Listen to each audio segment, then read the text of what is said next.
नमस्कार दोस्तों, target with PS Parihar channel में आपका स्वागत है। आइए शुरू करते हैं और देखते हैं कि दैनिक रोजगार समाचार भाग 2 की इस वीडियो में विद्यार्थी जीवन से संबंधित कौन कौन सी सूचनाएं हैं।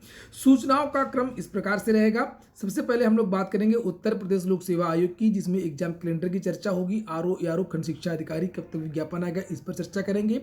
उसके बाद में एसएससी जीडी के छात्रों के लिए सूचना की क्या क्या बदलाव हुए हैं। 5 परीक्षाओं की तारीख घोषित कर दी गई है मध्य प्रदेश की, और जेईई मेंस में इस बार फिर से बदलाव किया जा रहा है। लास्ट में होगी चर्चा।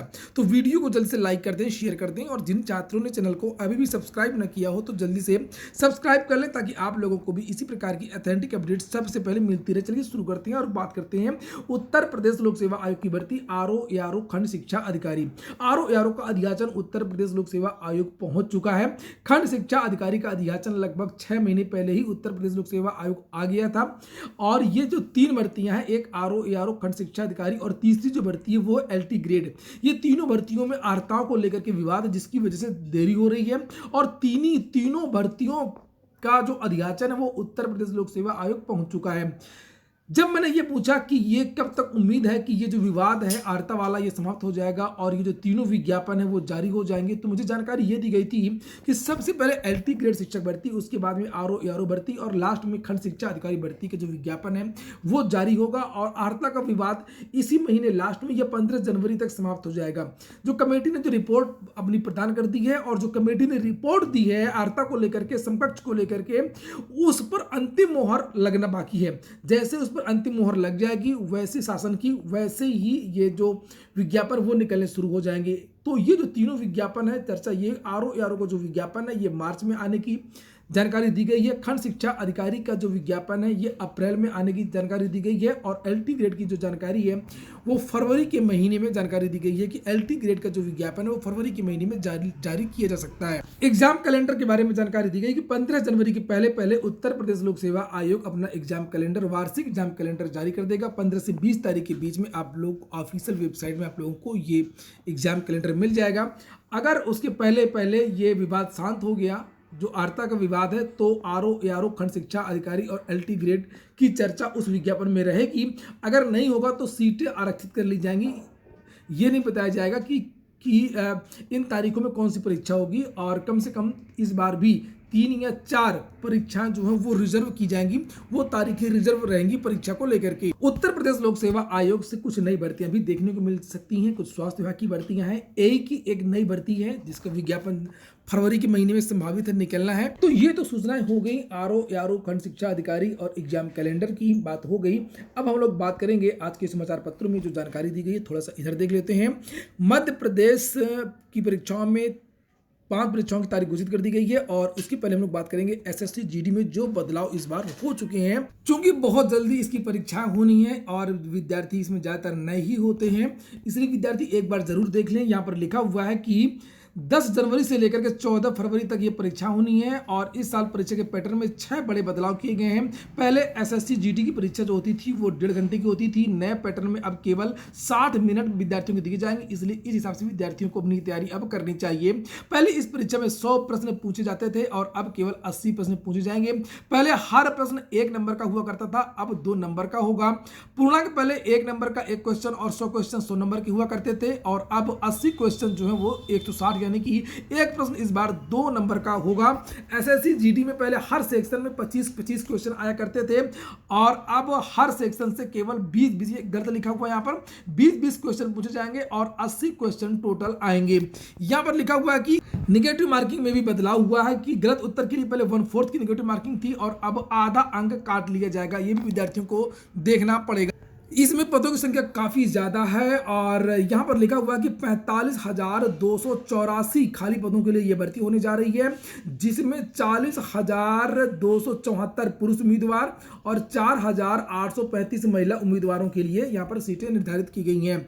और यहां पर कौन कौन से विभाग हैं उसके बारे में जानकारी दी गई है। सेंट्रल यानी कि सीआईएसएफ है, और सीआरपीएफ है, इंडो तिब्बत बॉर्डर पुलिस है, सशस्त्र सीमा बल है, नेशनल इन्वेस्टिगेशन एजेंसी भी है। वहीं पर मध्य प्रदेश की 5 प्रतियोगी परीक्षाओं की तारीखों का ऐलान कर दिया गया है। लिखा 2023 में होने वाली 5 भर्ती परीक्षाएं 10 फरवरी से समूह 2 उप समूह 3 की परीक्षाएं होनी है। 20 फरवरी से आबकारी आरक्षक की भर्ती परीक्षा होनी है। 15 मार्च से समूह 2 उप समूह 4 पटवारी भर्ती संयुक्त भर्ती परीक्षा होनी है, जिसके बारे में भी हाल ही में विज्ञापन जारी हुआ था। एक बड़ी भर्ती थी जिसमें पदों की संख्या भी बाद में बढ़ाई गई थी।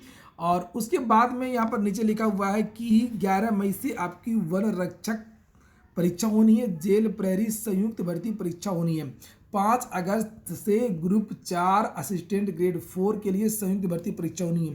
तो 5 भर्तियों के जो विज्ञापन अभी हाल ही में निकले थे, इनकी परीक्षाओं की तारीखों का ऐलान कर दिया गया है।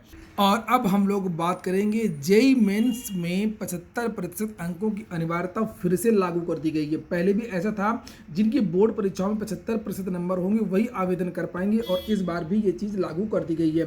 कोरोना में ढिलाई बरती गई थी, उसके बारे में यहाँ जानकारी दी गई है।